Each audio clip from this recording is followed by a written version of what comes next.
Hi students, welcome back to my channel Economic Lectures. Hope you all are doing well. In the previous video, we discussed about the classical approach towards international trade or international economics. And in the coming videos, we'll be going deep into classical approach towards international trade, and we have many theories in order to learn about that. So in this video, we'll be discussing about the major and the basic concept when it comes to the classical approach towards international economics. And as you all know, the concept of classical economics was theoretically put forward by Adam Smith, and the first theory regarding to international economics, that is the absolute cost advantage, which we are about to discuss, also comes from the proponent of economics or the father of economics, that's Adam Smith. So let's discuss what is actually absolute cost advantage. Fine. In economics, absolute advantage refers to the capacity of an economy, either an individual or a group, to produce a larger quantity of a product than its competitors. So what is absolute advantage? We can just give the meaning absolute advantage in the sense that when there are competitors, two or three competitors, the one who excels the other two, the one who produces, when it comes to production manufacturing, one who produces more or a better good than the other two, then we call it as absolute advantage. And as I said, it was introduced by the Scottish economist Adam Smith in his 1776 work, which is the work An Inquiry into the Nature and Causes of Wealth of Nations, which described absolute advantage as a certain country's intrinsic capability to produce more of a commodity than its global competitors. So he put forward the concept of absolute advantage in his work, which we call as Wealth of Nations, or completely An Inquiry into the Nature and Causes of Wealth of Nations. And he says that it is because of this absolute advantage that countries can produce more of a certain good than its competitors or than other countries in the world market or international market. Adam Smith, as we said, he is the father of economics, thought that the basis of international trade was absolute cost advantage. He also thought that absolute cost advantage is the base of international trade. According to him, trade between two countries would be mutually beneficial if one country could produce one commodity at absolute advantage over the other commodity, and the other countries could in turn produce another commodity at an absolute advantage over the first. So what he said is that, according to him, he put forward the idea that trade between two countries will be possible only if each of these countries has an absolute advantage in producing a particular commodity. And he also says that each and every country will have an absolute advantage. Absolute advantage in the sense that they can produce that particular good in the best possible way with less cost than any other countries with which they trade. That is absolute advantage. So he says that if a country produces a good in which it has absolute advantage, then it will be mutually beneficial for both countries when they trade. So the first country will produce the good or service which it has absolute advantage, absolute cost advantage, and the second country will also do the same. In other words, the principle of absolute advantage refers to the ability of a party in the sense that an individual, a firm, or a country, to produce a greater quantity of a good, product, or service than competitors using the same amount of resources. So what is the principle of absolute advantage?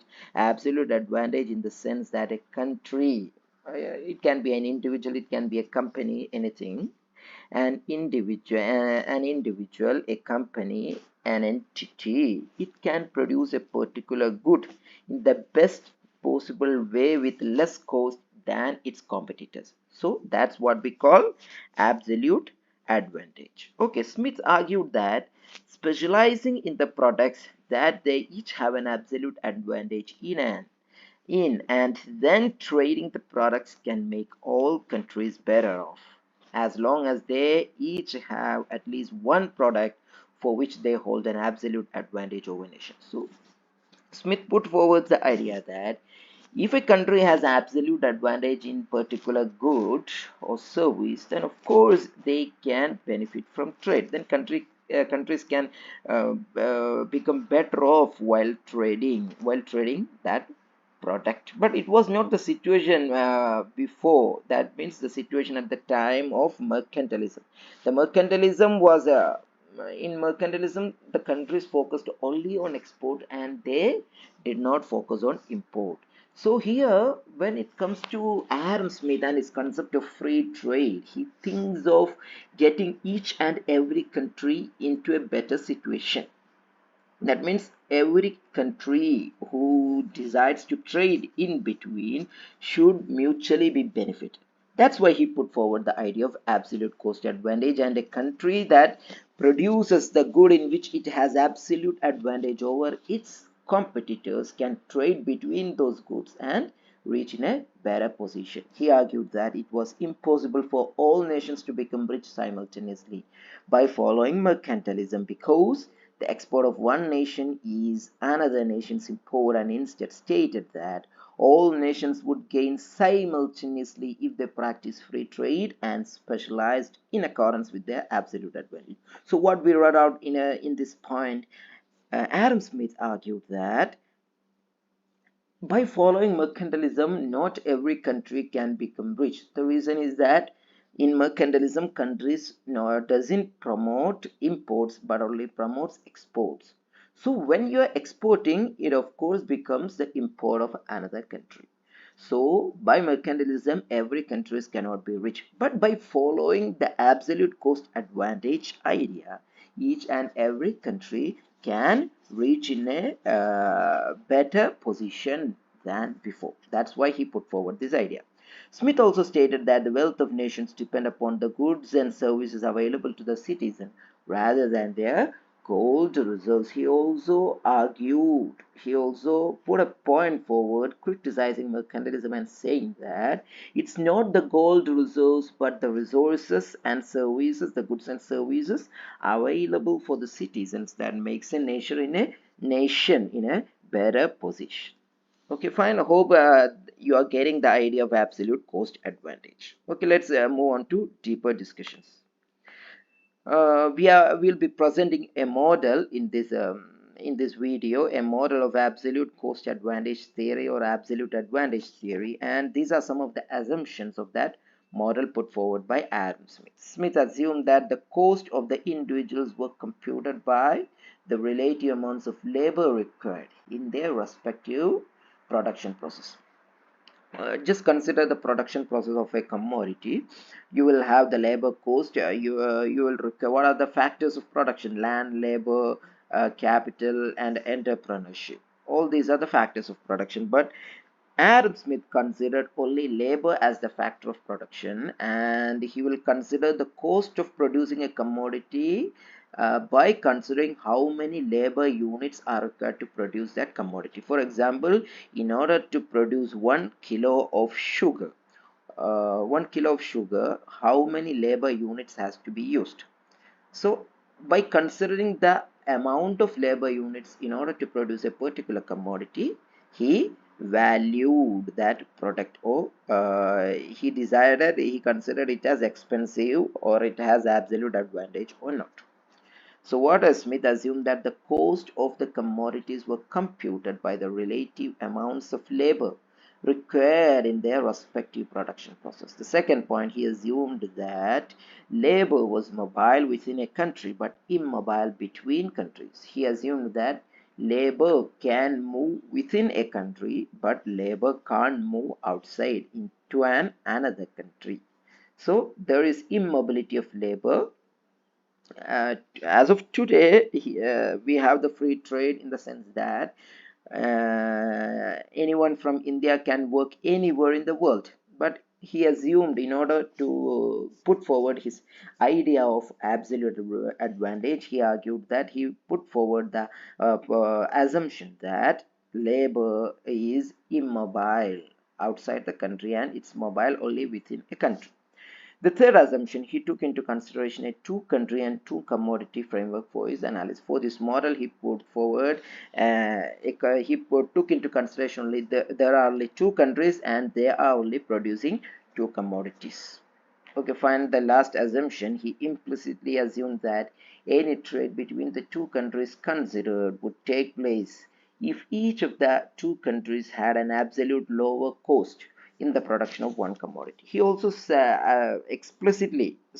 implicitly assumed that uh, trade between two countries are only possible if two of these countries will have any of the commodity in absolute cost advantage.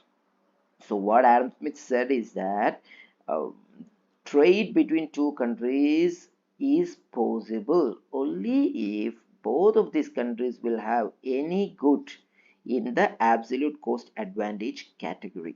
So if a country doesn't have absolute cost advantage in any of the commodities, then no country can trade with that particular country. He did not explicitly say that, but implicitly it's clear from his theory. So these are the assumptions. Let's move on to the model. So how it works? Just to have a view of the table that's given here. Then suppose there are two countries. So as we said, Adam Smith presented this model with two countries and two commodities. So we have country 1 and country 2, and we have commodities A and B. For example, country 1 can produce a unit of commodity A. Country 1 can produce commodity A and commodity B. In order to produce commodity A, country 1 requires 10 labor units, and in order to produce commodity B, the country 1 will have to use 20 labor units. In the sense that I'll make it more clear. Let this commodity A be a car, okay, be a vehicle, be a car, and commodity B, for example, let it be what can we say? Just take a random good, for example, sugar. Okay, fine. In order to no, we'll just take some similar goods. Okay, let commodity A be tea. Okay, fine. Commodity B be sugar. And in commodity A, in order to produce 1 kilo of tea, 10 hours of labor is required. These hours, in the sense that I'm just giving an example for you. That means 10 units of labor or 10 labor hours are required. In order to produce commodity B, that is 1 kilo of sugar, 20 hours of labor is required. That's how country 1 can produce tea and sugar. When it comes to country 2 requires 20 units of labor in order to produce 1 kilo of tea and 10 units of labor in order to produce 1 kilo of sugar. So now just look which country 1 has absolute advantage in producing tea because it requires only less amount of labor, and country 2 has absolute advantage in producing sugar because it requires only less unit of labor than country 1. So in producing commodity A, country 1 requires only 10 units of labor, and in producing commodity B, country 2 requires only 10 units of labor. Now country 1 has absolute cost advantage in the production of A, and it will confine itself to the production of A, and country 2 in the production of B. So as put forward by Adam Smith, country 1 will only be producing commodity A and country 2 will only be producing commodity B. Okay, exactly the same would happen if 1 and 2 were two regions of one country. When it comes to India, the northern part of India is specialized in the production of particular goods. The southern part of India is specialized in particular production of particular goods. So for intra-regional trade too, this can be used. That's what this last point denotes. Okay, fine. So I hope that you got the basic idea of how this absolute cost advantage works. Okay, let's discuss further. We speak of an absolute difference in cost between each country can produce one commodity at an absolutely lower cost than the other. That's what we said. One country one can absolutely produce commodity absolutely in low cost than country two, and country two can produce commodity B absolutely at low cost than country one. That's what we said. Thus, in such a situation, a division of labor between them must lead to an increase in total output. So, what Adam Smith says is that country one should only produce commodity A, and country two should only produce commodity B.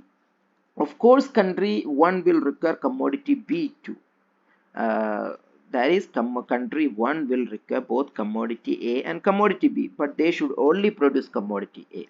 And country B also requires both commodities, but it should produce only commodity B. And what they should do is that country A will export commodity A because it has absolute cost advantage as it can produce more of commodity A than it requires. So it will export the surplus amount of commodity A to country 2, and country 2 will do the same. It will export the surplus amount of country B to country A. This both countries will have both commodities. If two countries specialized in producing the good for which they have the absolute advantage, and if they exchange part of the good with each other, both of the two countries can end up with more of each good than they would have in the absence of trade. So when the trade is absent, country when what will happen? Country 1 and country 2, if there is no trade between them, for example, if both countries have 100 units of labor, okay, fine. So both countries will try producing producing commodity A and commodity B. If there is no trade, then country 1 will allot 60 units for producing commodity A. That means it can produce how much? 6 units of commodity A and 2 units of commodity B, in the sense that we said only 100 units of labor are there. On the other hand, when it comes to country 2, it can produce 2 units of commodity A and 6 units of commodity B. On the other hand, when there is international trade, then what will happen? If there are only 100 units of labor, country 1 will produce 100 units of commodity A, and country 2 will produce 100 units, 10 units of commodity A and 10 units of commodity B. So its requirement is only 60, and the remaining 40 will be exported to country 2. Without trade, country 2 can produce only 2 units of commodity A, and by trade, country 2 will get 4 units of commodity A. 6 units will be used by country 1 and 4 units will be exported to country 2. The similar will happen in commodity B. Hope that it's clear for you. Okay, if you have any doubt, you can post your doubt in the comment box, and of course I can clear, or you can mail me. In the absence of trade, each country produces 1 unit of commodity A and 1 unit of commodity B. Absolute advantage explains why it makes sense for individuals, businesses, and countries to trade with each other. Since each has advantages in producing certain goods and services, both entities can benefit from the exchange. So this is the idea put forward by Adam Smith. Absolute cost advantage explains why it makes sense for each individual business and countries to trade with each other. Since each has advantages in producing certain goods and services, both entities can benefit from the exchange. change. So I hope the point is clear. This mutual gain from trade forms the basis for Smith's argument that specialization, the division of labor, and subsequent trade lead to an overall increase in prosperity from which all can benefit. So through this theory, Adam Smith put forward his argument and positively present his argument, saying that this is how specialization, the idea of specialization, the idea of division of labor, both these were discussed in the previous video. And after specialization and division of labor, the subsequent trade, the subsequent trade which will lead all countries trading internationally into a positive situation or positive surplus. This Smith believed was the root source of the eponymous wealth of nations. So Smith said that it is through this way that the wealth of nations, their wealth has to be increased, and it's not by mercantilism using colonial and imperialistic powers. That's how he's arguing against mercantilism and putting forward his ideas. As every theory has, there are criticisms for Adam Smith's absolute cost advantage theory, because it's one of the, it has many negative sides, many problems for this theory, many criticisms. When going through this model, of course we'll see that it's not practical in the current world, or it's not practical in the present world, because of course, every theories, every models will have some sort of criticism. Let's discuss what are the criticisms against Adam Smith's absolute cost advantage. This theory assumes that each exporting country has an absolute cost advantage in the production of a specific commodity. That's what we said. This assumption may not hold true when a country has no specific line of production in which it has an absolute superiority. Of course, there are practical examples for this. Uh, Adam Smith said that each country will have absolute cost advantage in the production of any particular good. But there are many countries in the world that doesn't have absolute cost advantage in the production of particular goods, such as for example the African countries which are not developed and which doesn't have technologies and facilities. They are of course very rich in raw materials, but they can't produce any sort of goods there. They can just export the raw materials. So they can't be, by using this theory, African countries, I'm just giving African countries an example. There are many Latin American countries, There are also many South Asian countries in this situation. So what happens is that they doesn't have absolute cost advantage in any of the in the production of any of the commodity. So as per Adam Smith's theory, international trade shouldn't be possible with those countries, but that's not the situation at present. Most of the backward countries with inefficient labor and machinery may not be enjoying absolute cost in any line of activity. That's true. So that's how we criticize Adam Smith's absolute cost advantage. So the principle of absolute cost advantage cannot provide complete and satisfactory explanation of the basis on which trade proceeds among the different countries. So that's the first criticism of Adam Smith absolute cost advantage. The second one is that Adam Smith simply indicated the fundamental basis on which international trade rests. The absolute cost advantage had failed to explore in any comprehensive manner the factors influencing trade between two or more countries. Absolute cost advantage is just a basic concept.